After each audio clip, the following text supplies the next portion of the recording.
What's up, y'all? Welcome back to Black and Diagnosed. I'm your host, Gerron Scott. I just want to welcome you into the garden. The world is heavy, and we are constantly out here performing, trying to prove we got it all together. But right now, you can drop the act, take off the mask. If you're navigating mental health, holding it down for someone who is, or just out here trying to find your footing, you belong in this room. Let's find the words, name what hurts, and get our rhythm back. Pull up a seat, and let's talk. Welcome back to Black and Diagnosed. I'm your host, Gerron Scott. Today we're here with Larence. Allow him to introduce himself. Thank you. It's wonderful to be here. My name's Larence Harris. I'm a 20-year-old public speaker from Philadelphia, and we're going to get into a lot, so I don't want to spoil anything. So tell me what's it like growing up in Philadelphia. Philadelphia is my third favorite city in America. When people hear that, it shocks people. It goes New Orleans, summertime Chicago, then Philadelphia. Every time I'm in Philly, I have a great time. I know Philly's a little rough, but I always stay in the downtown area. It's always a blast. So what are some of your favorite things about Philly? I would have to say the diversity is a huge thing because Philadelphia is by far one of the most diverse places in this country, at least that I've seen. And you get to meet people with so many different perspectives. We have a really high diversity of people from all different countries, languages, backgrounds, and just it's a melting pot. That's one of my favorite things about living here. Yeah, that's one of my favorite things with the Northeast in general. In almost every Northeastern city, it is the melting pot. I'm from Providence, Rhode Island. I always tell people within 10 minutes, you're going to see someone in the city of a different culture than yours. You're going to see someone of color within 10 minutes in any direction. Walking, driving, it doesn't matter. And I love that. So let me ask, where's the best cheesesteak? Ooh, I barely eat them, so I would probably say like Gino's. That's the last place I remember getting one. Okay, Geno's. So I usually go to Reading Terminals or Reading Terminal. I forgot what it's called, but usually I go there to just get a cheesesteak because it has a bunch of different food. So usually I just go there. Tell me a little more about the public speaking that you do. Well, I mainly work with teenagers and young adults, so think high schools, youth organizations, but I also do a lot of mental health organizations. I really love getting to share not only what I've been through, but sharing with people how they can navigate their challenges and ultimately improve how they think, the way they feel, and the way that they live their life. Okay, so give me an example of a group you worked with and how did you talk to them? Well, one of my favorite examples to share with people is it was 2025, and it was actually my first conference that I did. It was for an organization called Youth Infusion. Now, at this time of my life, I had only been doing public speaking for about 2-ish years, so I was pretty nervous, afraid. I was literally shaking. But as I'm going through my speech, I'm sharing about everything I went through and how I navigated my mental health. There were these two girls afterwards who came up, and they felt so inspired by it that they went out and they started a mental health nonprofit. It's that has always stood with me, and ever since then, I've just had experiences like you've ever heard of NAMI? Yeah, tell me a little more about it. Tell the audience a little more about it. Yeah. So NAMI is the National Alliance of Mental Illness. You can think of them sort of like how YMCA has chapters in every town. They're like the YMCA of mental health. Uh-huh. So if you're looking for free resources, you could just search NAMI in whatever state or town you're in, and there's probably a chapter somewhere nearby. I was doing a speech for the Philadelphia chapter, which was 398 people. We were 2 away from 400. I wanted it to be a clean, even 400, but 398 is what we got. And after giving my speech, it was only about 9 minutes. There was this guy who came up, and he was an older black man. He's like crying and telling me how much he related and how much it helped him. And then he told me that he was a Vietnam War vet. So it shocked me how when I first started doing this, I was just a, 15-year-old who decided I'm going to get on the internet and try and inspire and help people. And it's turned into helping war veterans. It's turned into creating mental health nonprofits. It's turned into things I would have never dreamt of. Yeah, your story is interesting. So how did you get into public speaking? Well, the way I got into it was literally just making TikToks. It was that simple. One day I had the idea that, you see people like Tony Robbins and the Les Browns, and there's this guy from my city I met when I was 11. His name's Wallow267. And I would see all these people on social media, and I thought, I could probably do that. I don't have a film crew. I don't have a, whole production team behind me, but it can't be that hard to hit record, talk to a camera, and hit upload on YouTube. So I started with making Instagram clips and TikToks, and then I shifted over to long form YouTube videos, and then I started emailing places, and a lot of them ignored me. A lot of them said no. A lot of them wanted to know, how do you get our email address? And, no, because I used to use ChatGPT to like scour the internet to find people's email addresses so I could contact them. I did some things that were a little questionable, but then I had some people who they said, yes, I want to get on a Zoom meeting with you. And then we got on a Zoom meeting. I talked my talk. They liked it. And I started traveling the country speaking. Yeah, you reached out to me and I was just like, absolutely.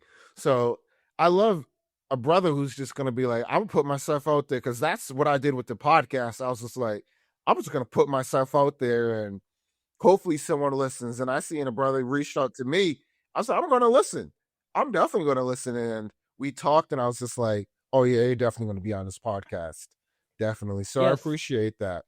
it's a So lesson I learned through. I was just gonna say it's a lesson I learned through door-to-door sales.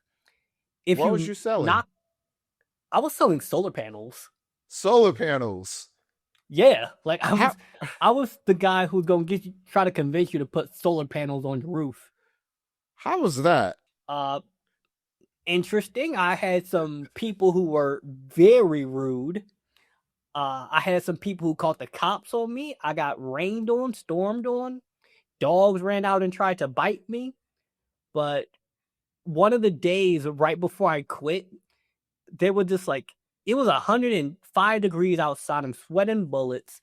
I knock on the lady's door, and as I'm talking, like halfway through, I look up and see she already had the panels.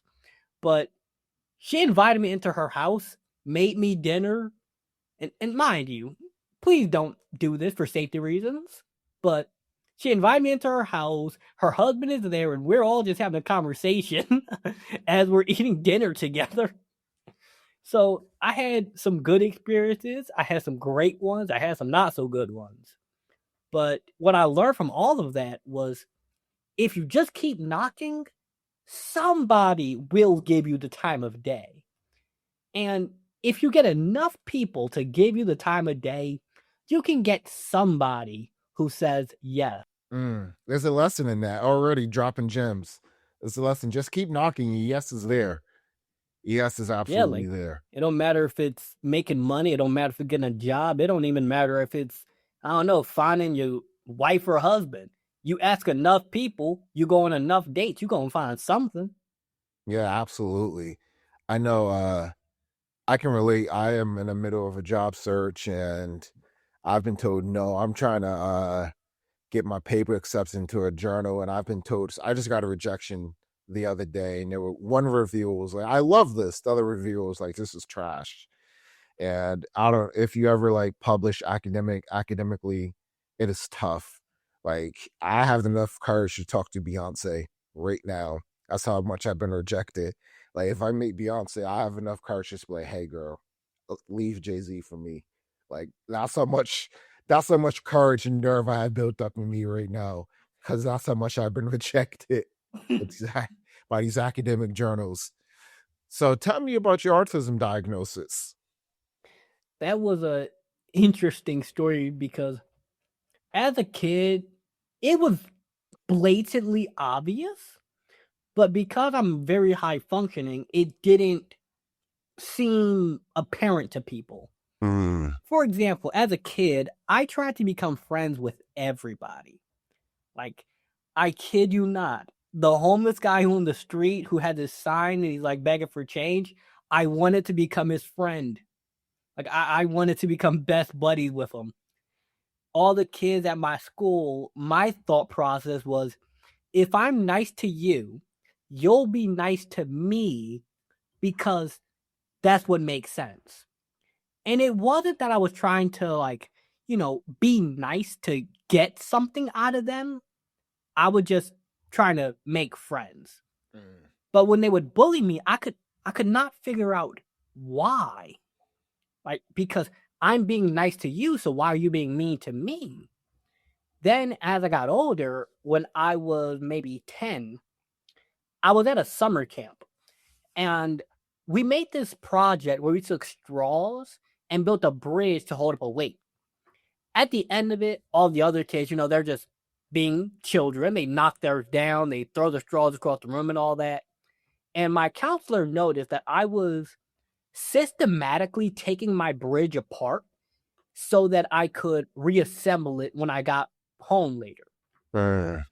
My mom comes and the counselor mentions to her, like, hey, you might want to get him checked for autism, because she was actually trained in how to recognize the signs. Oh, wow. Like things such as my eye movement, the fact that I walk on my toes, just all of these things that most people would look at and go, I mean, that seems a little different, but nothing worth noting. She was like, there's something deeper to that, because most people, when they think autism, they think you're either Sheldon Cooper, where you're a super genius and you have no social skills, or you're somebody who is like non-functional, like you need 24/7 support, non-verbal, you can't do anything on your own. That's what people think when they hear autism. So I kind of flew under the radar for most of my childhood life. Yeah, let's speak about flying under the radar. For a lot of Black youth, for a long time, autism was underdiagnosed because people like you were flying under the radar while they're high functioning enough to where they just don't notice the signs. It's lucky for you, your camp counselor and your mother's like, hey, there's something deeper going on. So what would you say to parents or who there's something that might be going on, but maybe they're afraid to check or they don't know what the signs are? How would you encourage them to maybe go get their child checked? Well, for one, when you mentioned the fact that them being afraid to go get their child checked, it's like, well, what are you afraid of? It's not cancer. It's not like your kid has the plague or something crazy. It's just their brain works a little differently. And if you go and get them checked, there's two possibilities. Possibility A, your child simply behaves differently. Like, they're not autistic, they just behave differently because personality traits. Possibility 2, they are, and now that we know this, we're able to help them to either better understand themselves or get them any kind of support or resources that they might need. A great example of this would be how, for me, I don't really need all that many accommodations or supports. I just have a hard time socializing unless I really build myself up to do it. So knowing that about myself, I've been able to build a life where I'm not so overstimulated by everything all the time. Now, in terms of Black youth being underdiagnosed, that really goes back to how the diagnostic criteria was, when it was originally made, it was done purely off of young white boys. So it didn't factor in cultural differences. It didn't factor in upbringing differences. It didn't factor in so many things. So a lot of Black youth who are autistic, they have spent their whole life not knowing.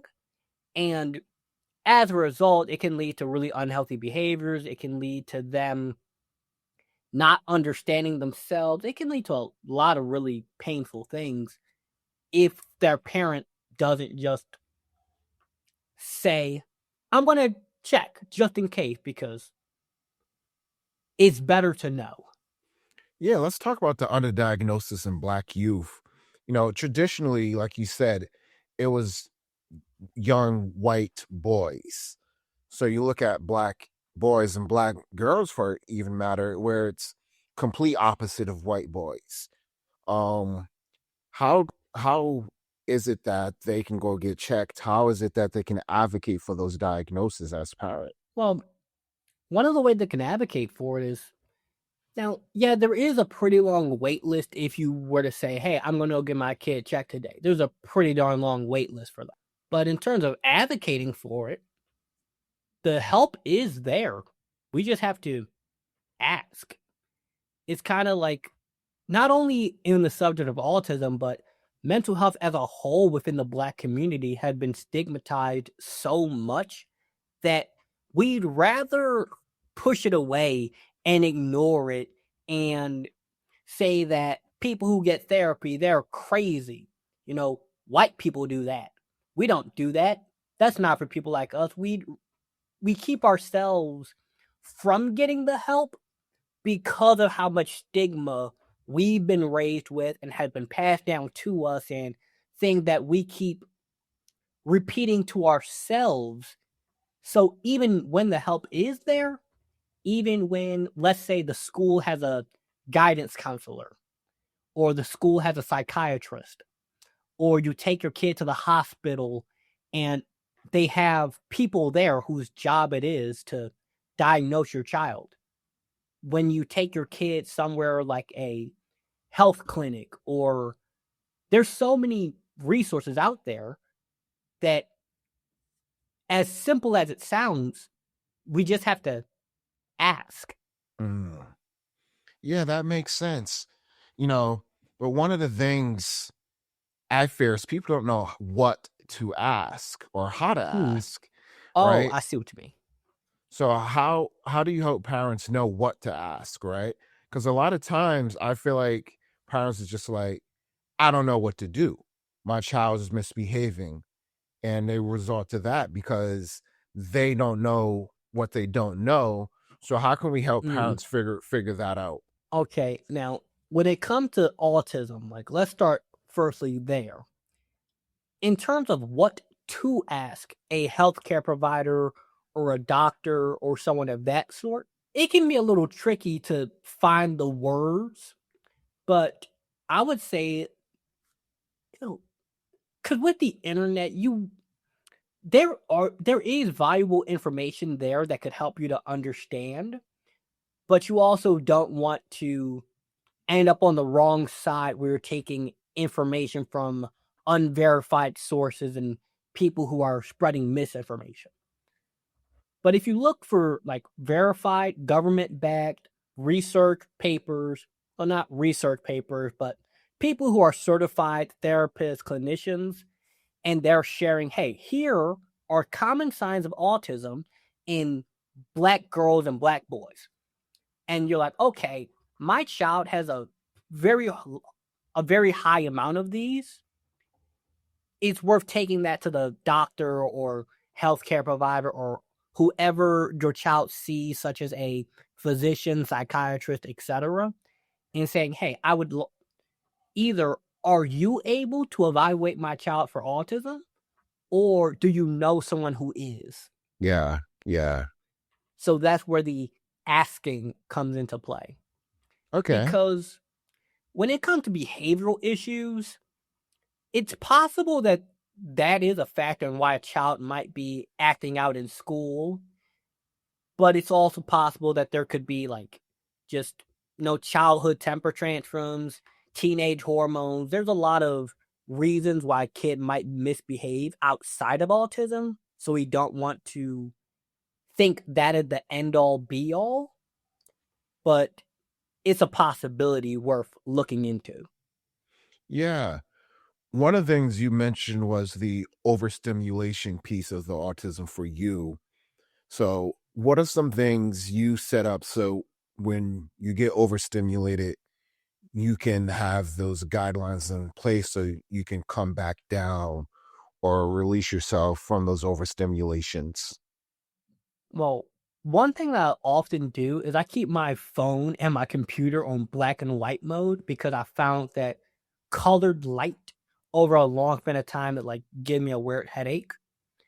Another thing that I do when let's say I'm out in public or something, I have earbuds that I just keep in so less sound gets in. They're not noise canceling, they're more like noise reducing. Because imagine if you're out in public and you're at a restaurant and people are talking. Rather than hearing a bunch of people talking, I hear one giant blender of sound. It's like, did you ever watch Charlie Brown growing up? Yeah. You remember the sound when the adults talk and it just sounds like wah wah wah wah wah? Yeah, yeah, yeah. It's like that, but 10 times louder. I see. Or things such as communicating to my family and people that I'm around, like, hey, you guys can go enjoy that party, but I'm not coming. Because I know that a room full of a whole lot of people, all screaming, blasting music. And it's ironic I say that because I'm a public speaker, so I've had to be in rooms of a lot of people screaming and blasting music. But when it comes to my personal life, my hobbies are things that allow me to just enjoy my peace and quiet. My morning routine, I go to the gym in the morning to, calm my body down, get my mind focused. I do things such as reading throughout the day so that I get my eyes off the computer. I journal, go do some push-ups, go for a stretch, quick run. There's a lot of little things I do to keep that overstimulation down. Okay, so it sounds like you set some sensory boundaries. A lot of people Yeah. set like mental boundaries, physical boundaries, but you set some sensory boundaries. That's pretty cool. But you did say, ironically enough, you're a public speaker, so sometimes you have to let those sensory boundaries get to you. So is it after you do those public speakings, you go home and just be like, "Oh my God, that was too much." You have to release some of those stimulants, or is it? How do you deal with that? So I'll use the example. Let's say that I have to travel somewhere that's already disrupting the routine by itself. So like I prepare for it. Like I know, okay, after I go give this speech and I get off this plane or this train, my body is not going to feel right. So I mentally brace for it. Now, I also look into things such as where's the nearest Planet Fitness from the place that I'm speaking at. So I create a routine where I still get that workout in. I still adjust to the best of my ability. I allow myself when I'm up there speaking, I don't just stand still like this. I flow, I move around. I get the tension out of my body. I do things like that to still maintain a level head. And after the event, I take a nap. Okay. Like I let my body just reset, and then I go do it again. Now I do let it be known that like if the event is going to be having, those events where they be having like lasers and smoke machines and all that, I don't do those. Okay. Yeah, If no, like I let the it be fog known, nope, machines and laser yeah, none of shows that. and everything like that. Yeah, none of that. Even if they paid me to come to it to speak there, I'm like, during the time I'm up there, do not turn those fog machines, no lasers, and no fireworks, and none of that on. Too Okay, much. that makes sense. So you also have complex PTSD. Speak a little more about that. So for me now, I'm really good at managing it, and I've learned to like keep it all under control. But when I was younger, for a little bit of context to people who don't know the story, due to a combination of severe bullying, childhood abuse, getting disowned by my dad when I was 13 and kicked out in front of a church, my brain was like all over the place because there was this constant fear of being unsafe, this fear of abandonment, this fear of being hurt, these constant flashbacks where it's not like remembering something, it's more like reliving it. This feeling of just any and everything could set me off and cause me to mentally go back to that 12-year-old version of me. It's something that it's hard to explain how much it impacts your life because in a relationship, I can look back and see how I wasn't worried that my girlfriend was cheating on me. I was worried that you're going to wake up one day and abandon me, and you're not going to ever tell me why. So I had to do a lot of inner work to heal all of that. So it's as the name implies, it's a little complicated to explain, but just imagine everything in your life feels unstable all at once. And you have these flashbacks of the worst moments of your life at pure random. Yeah, and I don't talk much about my childhood, but if my dad listens to this, it's the truth. But my dad is very abusive growing up, right? And if he listens to this, he knows this. It won't be a surprise. I think, for being honest, it's the truth. So I get that sense of abandonment from him. I went to a lot of therapy. I did a lot of therapy around that as well. So I get it. So you have a sense of abandonment. You wake up and you think about your girlfriend. It's not about cheating. It's not about deceiving. It's not about lying. It's like she's gonna wake up and she's gonna be gone, right? Yeah. And it's frustrating because you're like, I don't think she's gonna cheat on me. I really think she's just gonna leave. Yeah, and it's not even about her whatsoever. Like it's like in my I'm talking about people from years ago. So it's not somebody right now. It's just you think it's like because one person ruined it, now everybody gets viewed through that same lens until you change the glasses. Yeah. Yeah, that's a good analogy. It's kind of, I go to optometrist yearly and it's just like, is this better? Is this better? Is this better? So it's like, yes, no, yes, no. And sometimes it's the same way we have to look through like abandonment issues. Does this better? And sometimes it does get better, but every year we have to go see if it gets better, renew our prescription. And sometimes it gets worse. Sometimes those abandonment issues creep back in.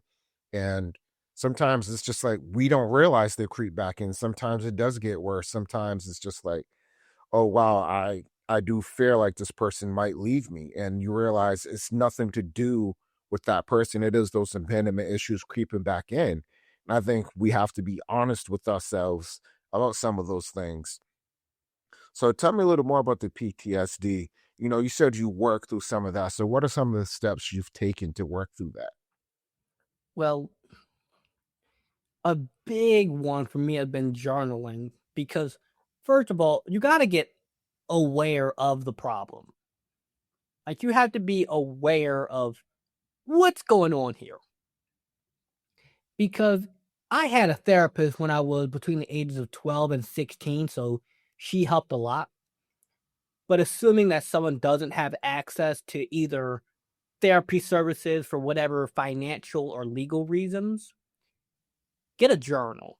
Go down to Dollar General, hardware supply store, Amazon.com, anywhere. You can find a journal. And you're going to write, how do I feel? Why? What caused that? Well, I feel like people are going to leave me. Why? Because your dad left you. Why? Because I don't know. Honestly, I don't know why he did. Okay, but what can I do? What I can do is remind myself that that's not my fault and that I'm able to move forward. I'm not who I used to be, and I just am going to take another step forward. I'm just going to remind myself that I don't need to get an answer. I don't need to try and justify why he did what he did. It happened, but I can move forward. And I just made that example up off the top of my head of like the way you work through it. But when you're journaling, you're getting to know yourself. You're getting to become aware of the things that you might not have been aware of before. Yeah. Now, obviously, if someone can afford it, therapy. And for me, the thing that worked the most was cognitive behavioral therapy, which teaches you how to work through your thoughts without letting your thoughts work through you. In other words, just because I feel angry does not mean that I have to act upon it. Just because I might think that someone did something to me, and because they did that to me, I feel justified in what I'm going to do to them, I don't have to do that. I can feel how I feel, but I can detach from that. I can feel angry, but I don't have to be angry, if that makes sense. Yeah, that makes perfect sense. And then through that and over the year, just like chipping away at a mountain. The reason why now I don't really feel much symptoms of it is because I've spent years every day just chipping away at the mountain, being willing to look at the dark parts of my life, go back mentally, handle that, deal with that, talk it out with family, talk it out with therapists, block numbers, cut people off, change, my life around so that I wasn't around certain people, and make peace with the past. And eventually you just chip away at the mountain and it's not such a major roadblock. You still have the scars, but you don't have the open wound like you used to. You raised a lot of thoughts there, a lot of thoughts. I want to know about how you cut off people. I want to know about how you deal with the darkness. I want to know about the symptoms. But first, I want to know your thoughts on this. I was having a conversation with some friends, and I was conversation a lot around the thought of on leaving stuff, letting stuff heal.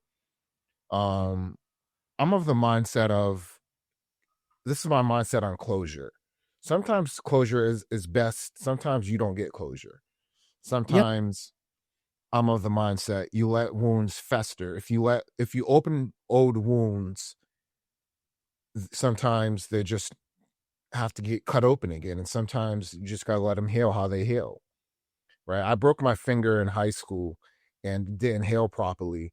They said if you want it to heal properly, we'll have to break it again. And I said, I'm not going through 6 weeks of having a broken finger again. We're just going to go to physical therapy and let it heal how it healed. And that's the way I feel about closure. Like sometimes, if to really get that closure after it healed, if you want to go back and get more closure, you're going to have to break it again.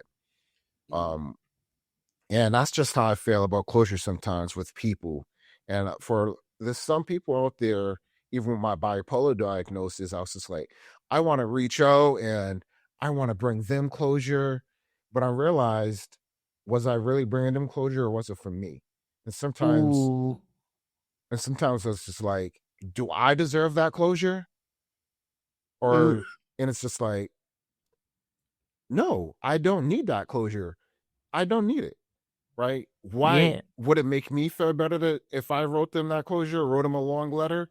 So what I did in therapy, I wrote a bunch of people letters that I never sent.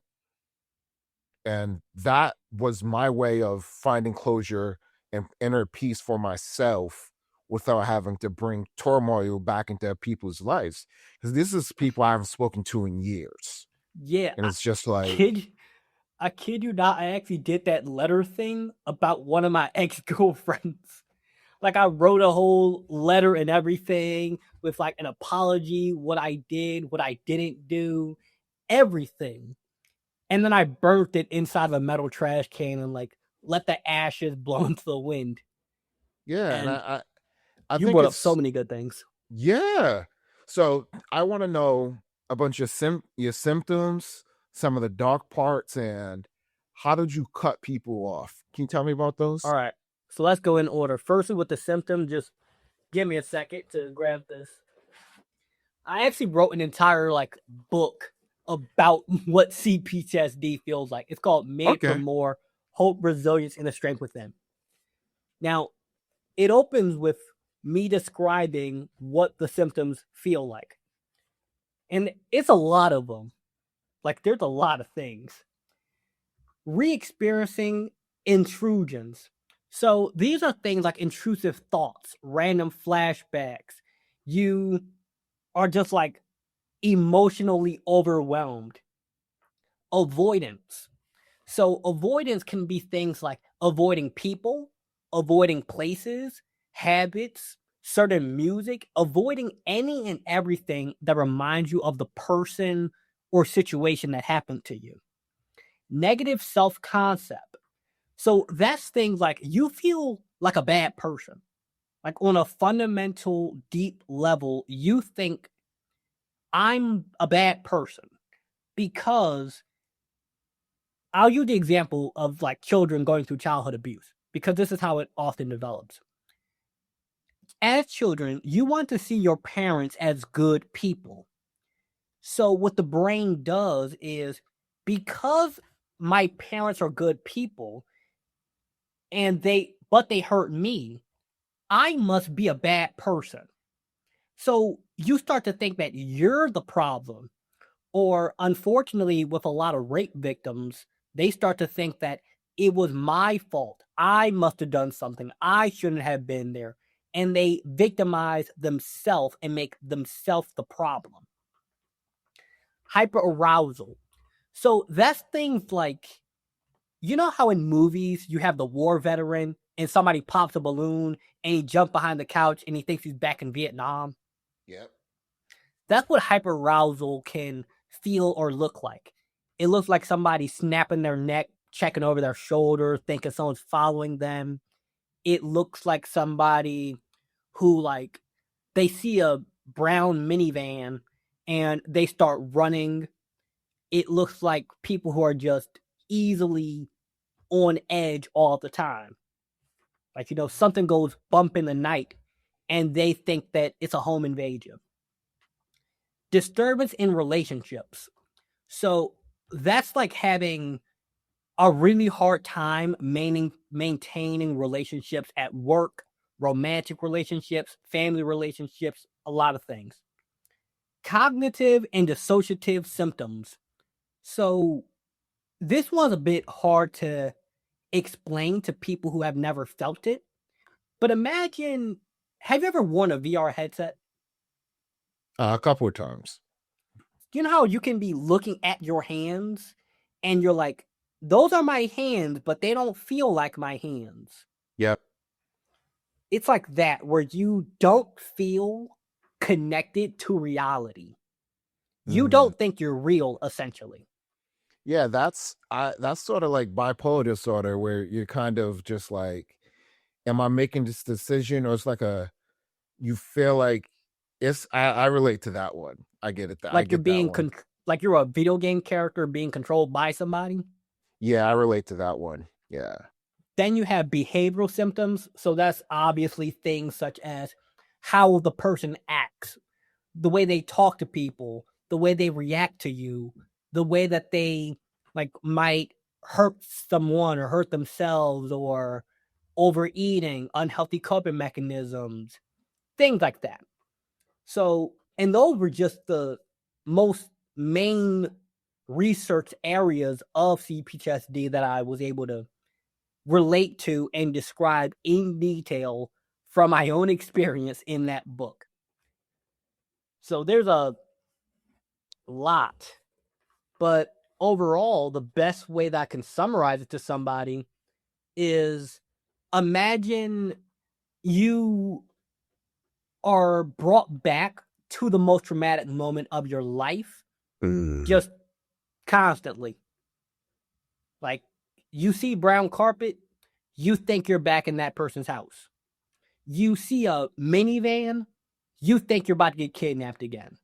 You see a you see a dumpster and you think somebody's going to like hop out from behind it and hold you at gunpoint because that's what happened to you. Wow. And the whole time, you know, like on an intellectual level, you know that's not real. Like, you know it's not. But your nervous system and your brain does not know that. So it's sort of like you're trying to live life while your body still remembers what happened to you, and you have to learn to work through it mentally, physically, and pretty much spiritually because it affects you that deep. So that's the first answer to the symptoms. The second thing is when it comes to cutting people off, there's some people who I had a discussion with them about like, hey, you know, this is going to be the last time we ever speak to one another. I realized that nothing against you personally, but I just cannot be associated or connected with anyone related to my dad. Like, it's genuinely nothing against you personally. It's just, I know that for me to maintain my mental health, I can't be connected, associated with, have conversations with anybody connected to him. So I love you. I will always love you, but I have to do this because I love me. And I had those conversations when I was 13, 14, and 15 years old. It was tough. Like, it was tough to do because we're talking about aunts and uncles who had nothing to do with any of that. But I had to do what I had to do for me. Yeah. When it came to him, that was a solid, clean-cut guillotine. Because when I was maybe 14, we had a like legal restraining order that said like you cannot contact me. But periodically he would try to. And at that time in my life, I was kind of torn because part of me is like, you know, you have this love for people because you're my dad. But you're also dealing with the knowledge that, well, yes, you're biologically related to me, but that does not make you my dad. You get what I mean by that? Yeah. So when I would have been 18 years old the last time he tried to get in contact with me. It was a few days before my high school graduation. And he sent me some like text about how, you know, I heard that you were graduating and you worked so hard for this. And quite literally, actually in that book, I went line by line on what he said and broke down how it was psychologically engineered to try and manipulate me to talk to him. Like, how the phrasing of things, like one day you'll know the truth and how you have it all wrong. And I kid you not, some people, I don't know what he went through. I don't know why he was the way he was. And this isn't me putting dirt on him. This is just, it is what it is. This is what happened. So with that, the last thing I ever said to him was something along the lines of, I don't hold hatred towards you, but I also don't hold love towards you. I want you to eat, but not at my table. Yes. So I wish you the best. I don't wish you anything else. May God bless you and give you everything that's coming to you. And that was the last time I ever talked to him. So that's very nice. That's a very nice way to put it. Yes. I mean, because in that moment, I felt like saying some very, like, disrespectful, some very twisted things because, I mean, I would have been valid in me saying what I wanted to say, but I said, you know what? I'm going to respond from my inner peace and making amends rather than my feeling of anger in this moment. Definitely. So with that, it's like sometimes, like you said, you won't get closure. You can't get it because somebody doesn't want to give it to you. But you Yeah. can give it to yourself. You can say, hey, I don't know why you did what you did, but you did what you did. I'm not going to spend the rest of my life mad at you. I'm just not going to talk to you. And Yeah. you learn to live your life without that person. And something you mentioned earlier too is how sometimes we want to give someone else closure and explain why we did what we did, but we have to catch ourselves and be honest about, am I actually trying to give that person closure, or am I trying to not have to feel the guilt of my part? Exactly. Because accountability runs both ways. We can't ask someone else to say why they did what they did if we won't say why we did what we did. Exactly. We can't expect someone else to give us a respectful, clean answer if we ourselves refuse to admit that I was wrong. Yeah, I did that. And not try and say like, I did that because of this thing and that thing and because you did this. No, we got to admit I did what I did.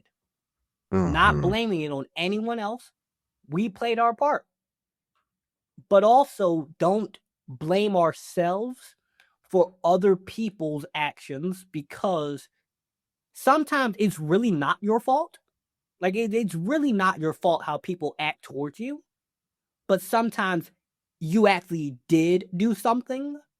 So it's a balance between not excusing yourself of accountability while also not blaming yourself for something that you had no involvement in. Yeah.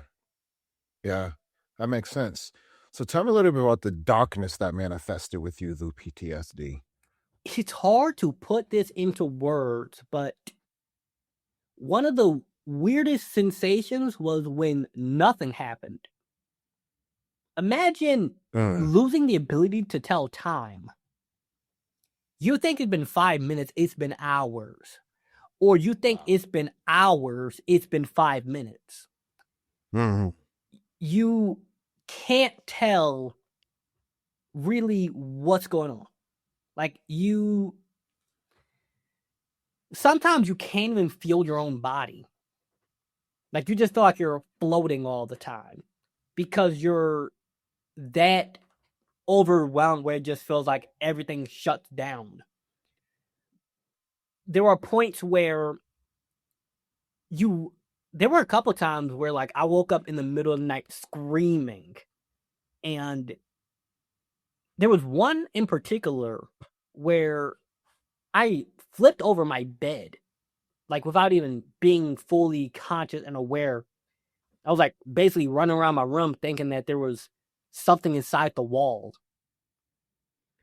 So it looks different for different people. Like sometimes it can be someone who's like overly aggressive, but for me, it mostly turns inwards where I would get into these mental loops of thinking how I'm just a terrible person and that nobody actually cares about me and everyone's pretending to, and everyone is going to like wake up one day and unanimously decide like, hey, we're all just gonna like abandon Larence. Like this was a serious thought that I would repetitively have about how the only reason why your family still takes care of you is because they're legally required to.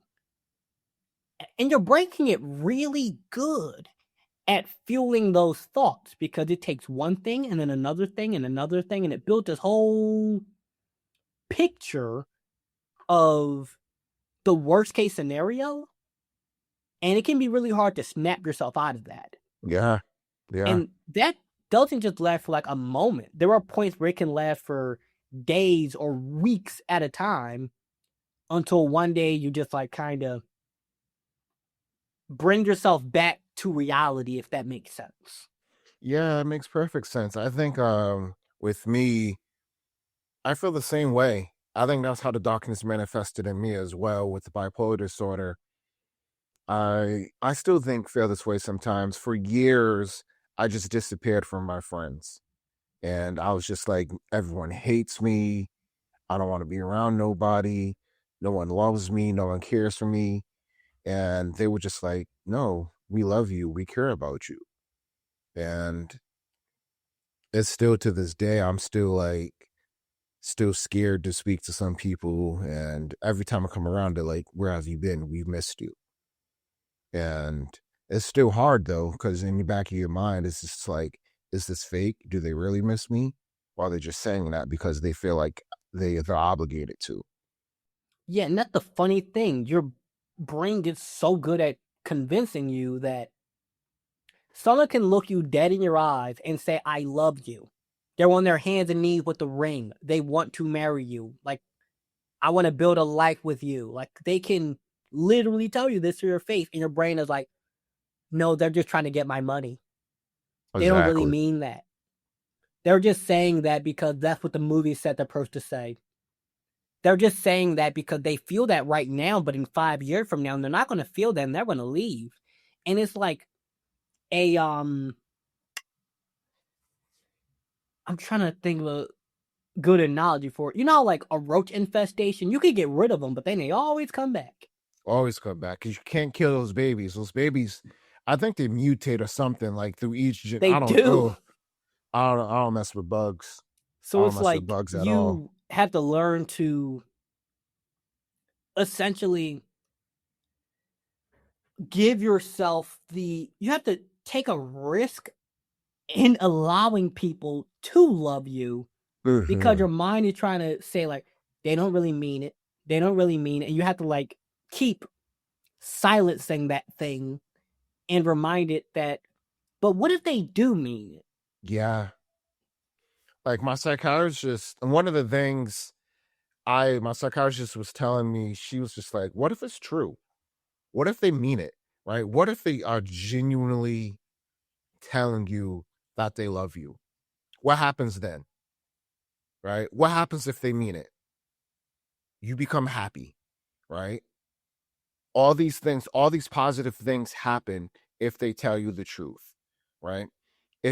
If you make more friends, what happens? If you have a positive outlook on life, if you get that new job, what happens? Right? If all these things happen that you want to happen that are positive, what are the results? You're happy, right? If you speak to your friends more, what happens? You have a joyous outlook on life, right? You have all these things that you're capable of doing that you're scared to do. And it's like, damn, I am scared to do it. And it's paralyzing fear. And it's so paralyzing. And I'm just like, I know it's paralyzing, but I'm still scared to do it because it's so paralyzing. And it's weird because you know it's paralyzing, you see it's paralyzing, and it's just like, I want to do it. I want to do it, but I'm scared. And I know I'm supposed to do it. I know it. I know it's paralyzing. I have the antidote. I don't know if you ever play Pokemon, but like, Yeah, too. and it's like the paralyzed hill. And Yeah. it's just like, I have it in my pocket. The psychiatry, the psychologist, the medicine, the medication. I have everything I need to not be paralyzed. And it's yet like, I'm still unwilling to use the paralyzed hill on myself. Like, I can talk to other people and say, don't be scared. Don't be afraid. Don't do these things. But it's just like, why can't I do it myself? Why Yeah. can't I And I take mean, that step myself? And it's oh, and it's, sometimes I do take that step, and sometimes I do, like, I'm going back to Rhode Island That's where I'm from, going back to Rhode Island for a conference. And I messaged a couple of my friends, like, hey, let's get together. And that was a way of me saying, like, hey, I'm going to like step outside of my shell. But I'm usually just like, I usually go home and I don't see anybody besides a couple of my friends. That's just a way of me saying, you know what? I'm going to go see some friends when I go home. Yeah. I mean, it's a big part of it is like our brains are so much better at giving us reasons to not do a thing than it is at giving us reasons to do it. Because on the deepest of levels, your brain's job is to just keep you alive. Yeah. And when it sees a threat, it doesn't think, oh, I mean, that's uncomfortable. That's scary. No, it thinks, I might die. So it can turn a level 1 problem, like, why don't you want to talk to your friends? Like, that's a level 1 problem. Like, oh, I'm scared that they might judge me. I'm scared they might be mean to me. That's, in the grand scheme of life, that's like a level 1 problem. But our brain can treat that like a level 10 and say, no, well, what if they backstab me and they all hold me at gunpoint and take my money and this and that and this and that, and it can really tear us down. And I have to deal with that a lot too. And the way I kind of got through it is, like a psychiatrist said, what if it goes right? Mm-hmm. But like, we have this giant list of all the ways it could go wrong. Like, this could happen, that could happen. In the past, this person did this. In the past, my dad did this. In the past, this, that. Okay, done? Yeah, we got everything. But what if it goes right? Like, what if everything goes right? Well, I mean, like you said, you'd be happy. You'd feel good. You'd feel better. Life would be nice. Do you want to feel better? Yes, I want to feel better. Then why am I not doing the thing that I know will make me feel better? In a weird way, sometimes we get comfortable in the pain because we've known it for so long. Like, I was journaling about this a while back on how I used to genuinely feel afraid when I feel happy because I forgot what it was like. Like, you get so comfortable and familiar with the pain that you are scared of pleasure. Yeah. An example that just came to my mind is how I've dated and met plenty of people who they have really toxic relationships they've been in, and when you treat them good, it's like they're like, wait, what is this? What is this? Why are you being nice to me? What do you want? What are you trying to get? Who sent you? Well, maybe I just like you. No, there had to be something. Everybody does this. There has to be something. Maybe there's not. And in our head, and in their head too, they find things. Like they find evidence that's not there. Like, oh, you must do this with everybody. You're definitely cheating on me. Or you're just being nice to me because you know that you can get something. Or this is all a part of some like big plan that they come up with in their head. Yeah. And I used to be the same way until I said, okay, well, what if life doesn't have to suck? What then? And I just took like little things, like how you said you sent a message to your friend to hang out. I did things like I went outside. I got some hobbies. I said hello to people. I realized that, oh, wait, not every single person in the world is a lying, conniving snake. Like, wow, who would have thought that every single person is not a sheep in wolf's clothing? But when we keep repeating over and over and over and over something to ourselves, for better or worse, we'll believe it. And it's scary at first to go against what we've known and say that life can get better. But if you tell yourself enough time that life can get better, and you start doing little things like You clean your room. You brush your teeth. You take a shower. You hang out with a friend. You get some hobbies. Open up the blinds so you're not in a dark, dirty room all day. You do little things that add up. Eventually, you start to see that it can get better. I can do something about this, and I'm not doomed to be a victim of my past forever. Yeah, I agree wholeheartedly. So I do ask, you said you've written a book. Is that the only book you've written? I've written like, I don't know, 8 or 9 at this point. Okay, tell I me about love it. cooking up. So, share some of the books you've written and how can people find them?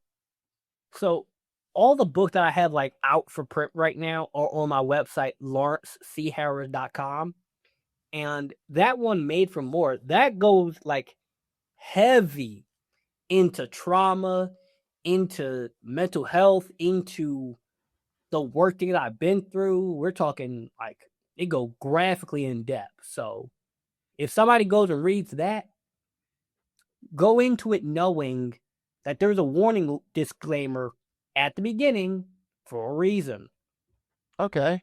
Now, in terms of maybe you're just like a parent of somebody, you just want your kid to become more successful, get them on like the right track and whatnot.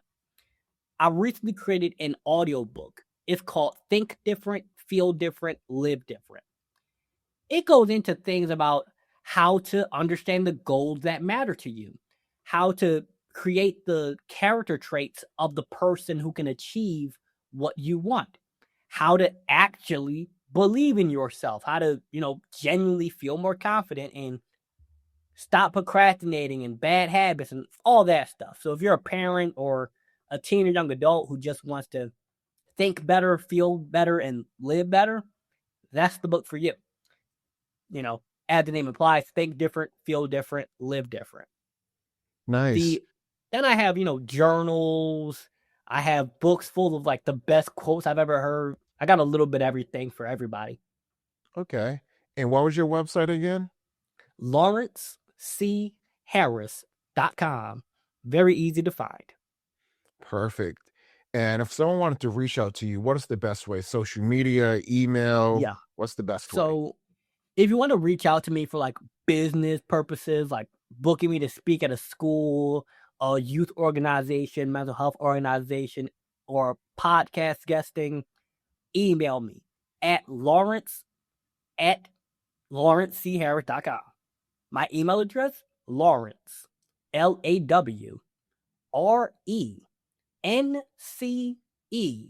at LarenceCHarris.com. That's the easiest way to contact me for business purposes. Now, if you're looking to contact me for like, just general, hey, I really liked your podcast interview. I want to learn more about your one-on-one coaching stuff. I'm a teen young adult. Can you make a YouTube video on this subject? You could just DM me on Instagram, Larence C. Empowers. Okay. Nice. Nice. Thank you for that. So now is the time where I'm going to turn it over to you so you can ask me any questions that you have. One of the biggest questions I want to know, when you first started opening up about your own mental health and your own experiences and bipolar disorder, what was that like? Did you face any kind of like feelings of, are people going to judge me? Any kind of backlash? What was that like for you? Well, it took me a year to publicly open up my diagnosis. I had to talk to the people I love first, and I was scared. Not gonna lie to you, I didn't know what the public perception was going to be. Um, I was terrified, but I just knew my dissertation was going to be on bipolar disorder, so people were going to find out regardless, one way or the other. And I wanted to get ahead of it, so I was just like, I have a voice. I was given this for a reason. I need to be an advocate. And why not share my story? Because I know people are dealing with it. I'm in a place where I can be a leader in this field. So I shared it and everything was all love. I'm sure there are people like, I knew this man was crazy, knew it. But There's a lot of people who are just like, wow, thank you for sharing your story. I had a lot of DMs, a lot of people saying, wow, I can relate to this. I have so and so, or I have bipolar disorder, I have ADHD, I have anxiety, I have depression, I have PTSD, I have this, I have that.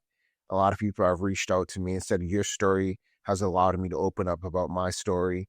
So it's really been nothing but positivity.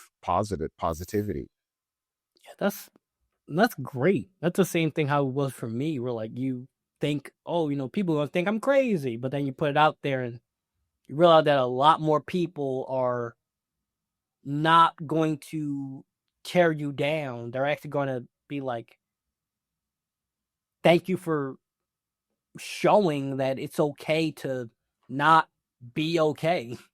You know, Uh-huh. I think everybody, if we're honest, we all a little bit crazy. A Just little bit, some of yeah. us are, yeah, like just some of us are more honest about it than others. Hmm. Another thing I want to know about is like, what are some of the common misconceptions that you want people to understand about bipolar disorder? Because from my perspective and from like most of the general population, they think when they hear bipolar, they think like this person is happy, friendly, loving, and then at the snap of a finger, they're like evil and they're backstabbing. Like that's what the movies show. Yeah, I wouldn't say people are evil with bipolar disorder. I think most people with bipolar disorder spend most of the time sad. I know I did, but and it's different types. I would say for me, mine was really euphoric. I felt on top of the world, right? I felt like I was the king, right? I felt like I could do Hmm. anything. I could conquer the world. I could do it all, but my lows were so low. I felt like the world was heavy, but I would bounce back so positive, like nothing happened. So one of the big misconceptions I would say is this idea of, I would say just the idea of, for me personally, of these rapid mood swings. There are some people who do have rapid mood swings, but this idea that it happens rapid is gradually, for me, is gradual. So there is sometimes where it's it's gradual, and this idea that we know when we're happy, we know when we're manic, we know when we're depressed. Oftentimes, it's not quite like that, and it's not like, oh yeah, we're just manic now, we can turn it on and off, right? It's not something that we can control, right? It's not something that, like, oh yeah, I'm just gonna be manic today, or I'm just gonna be depressed today. It's just not an on and off switch. It's something that is biologically happening. There are triggers. For me, one of my triggers was impulsivity. Like if I had money, Hmm. I would just go and just spend it, right? Or if I had a lack of sleep, if I didn't sleep for a day or two, like I would just become manic. Like that's what it was. If I didn't sleep, the hypersexuality will come out, all these other things. So just really, that's the biggest misconception, is like the on and off switch. But also I would say, if you are bipolar, get your sleep. Just sleep. Make sure you sleep. So, how does somebody support someone with bipolar disorder? Like, let's say that they can like they can see that this person is acting far differently. They're acting a lot more impulsive. Like their symptoms are obvious and apparent, but to the individual, they're not fully aware of what they're doing. How does somebody support someone with that? I would say be patient and be open and honest with them. Say, hey, I noticed your behaviors, you're a little more impulsive than you usually are. Are you okay? Are you sleeping? Are you taking care of yourself? I think for me, I just tell people like, hey, the sign for me to look for is my impulsivity. Like that's for me really the big sign for me. Like I'm not as hypersexual. I'm not hypersexual at all anymore. I'm not. It is really just the impulsive spending for me. So I use myself as an example because everybody's different. So it is like the impulsivity. Am I making impulsive decisions? Am I saying like, hey, let's go on a road trip, let's go on a trip somewhere, let's go on a shopping spree, let's do all these things without thinking it through? That's the sign for me. It's like, hey, let's calm down, let's wait to make this purchase. I tell people if I'm making a purchase over $100 in a without very quickly, like $200, $300, and that's not a good idea. Right? Especially if it's something that's not a need and it's a want. Like that's probably like I should think on it. Like I should wait a week and see if I really want it. Um, so really just tell them like, hey, are you okay? Do you really need this? Just relax. Are you sleeping? Like especially that's a big for me, like, are you sleeping? I know I take Okay. like some medication to help me sleep. I talked to my psychiatrist. That's the one thing that's the one thing I said, like, I need to sleep. If I don't sleep, that's when the mania comes. Okay, so like it starts with people first understanding their own symptoms and communicating that to other people to let them know, hey, here's what to keep an eye on about me, Yeah, because definitely. it can be hard for you to catch yourself in the act. Yeah. Yeah, definitely. So I know my own signs of mania. I'm starting to pick up on those, but I don't know when I'm slipping into depression. Hmm. So which is some people can tell when they're starting to become depressed because they're like, oh, I realize I'm not brushing my teeth, I'm not doing this. But I'm like, I can't tell yet, which is weird. Till I'm coming back out of my depression. Then I'm like, oh shit, I was depressed. It's like, I don't know, maybe there might be some sort of sign, like physically, where maybe your room gets dirtier, or is it like very gradual? Like, the analogy of boiling a frog? Mine's definitely boiling a frog. Okay, so like, Mine's very gradual. Mine's very, okay. very gradual. I mean, then that might be, you might need someone from like an outside perspective who's able to like notice a pattern. Yeah. But if it's super gradual, there could have been like a life event that happened that would naturally cause somebody to feel more depressed. Yeah, my problem is I don't really show my depression well just because I get up and go to work. But like sometimes I will call out of work and just be like, okay, I need to stay home. And that's when I start to notice, like, oh shit, like I called out of work. I actually might be depressed. Then I'll do something about it. But that's the point where I be like, oh, I need to snap out of it or I need to do something about it. But that's really happens. Like, if it gets to that point, that's when I start to notice. But if my depression doesn't get to that point, I don't notice it. Okay, that's pretty interesting because something I've been thinking about quite a bit lately is how someone can, well, not like lately just in general life, but also a lot as you're talking about it, is a lot of people don't understand their symptoms, and a lot of people are against treatment. Like, you say, hey, I'm trying to help you, I'm trying to support you, and they can take that as a personal attack of, you think I'm crazy, when actually Mhm. they're saying that, no, I'm not calling you crazy, I'm making you aware of how you're acting. Yeah.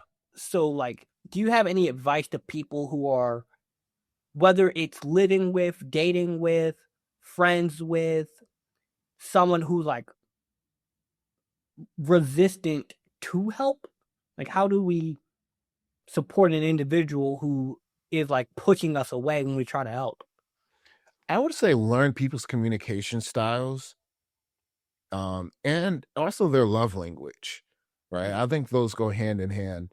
So if you know someone is likes to be communicated like softly and gently, just don't go in there and be like, you need help, right? Don't go in there Yeah. yelling at them or like being forceful with them. Just be like, hey, let's sit down, let's have a discussion. these are the things I've been noticing, and talk to them gently. But if someone can talk to a little more matter of factly, that's something you could have that conversation with a little more matter of factly. So it's just learning how to communicate with that person and know their love language. If someone appreciates gifts, give them something when you have that conversation with them. Physical touch, cuddle with that person while you have that conversation with them. Obviously, if they're your partner or not, but hold hands, have that walk with them, do something with them, get them going in order to have that conversation with them. Do something that put them in a happy space while you're having that conversation with them. Because one of the things I do is associate. You got to have that meeting when associated with something with happiness. Yeah. Right. It's the thing I give. The only dating, I'm terrible with dating advice, but the only dating advice I will be good at giving is when you're dating someone, associate that date with something they're happy with. That's why, what do you like to do when you're taking notes when you're dating? All right, she likes to do this, he likes to do that. So like you're going to make sure they're happy on that date. Right. It's the same thing when you're talking to someone about something serious, making sure you're doing something that brings them joy when you're having that conversation. That way they're not like, oh man, we're down in the dumps and we're already having a conversation I don't want to have. We're doing something that I don't want to enjoy. We're sitting down on the couch with the TV off. That may not work for everybody. You have to be in a space where they can be already happy, they can already be joyous, where they can be receptive within a conversation. Yeah, that's a great point, because I'd imagine how a lot of time people, they can come from a loving place when they say, hey, you need help. Like they're saying it from a loving place, but to the individual, you need help sounds like you need help.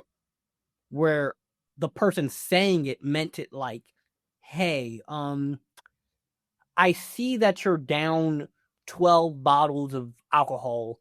You need help. Uh-huh. I see that you're buying 10 pairs of shoes and you're spending all your money and you're doing this and you're doing that. Like, you need help. So that was really important for you to like give people a practical way of understanding how that individual communicates so that they don't escalate things. Yeah. Cause yeah, like that was really great actually. Yeah. I think those are like all the questions I had, because that clarified so much for me. Good. I'm glad. Well, thank you, Larence, for being on the podcast with me today. You're welcome. I loved it. I appreciate you. We went through so many good topics. Man, it was great. It was great talking to you today. Thank you. Thank you for tending to the garden with me today. Seriously, just remember, stability isn't a straight line. It's a rhythm. Just because the music slows down for a second, it doesn't mean the song is over. Give yourself some radical grace this week. If this conversation brought a little bit of light into your space, do me a huge favor. Hit that subscribe button wherever you're listening.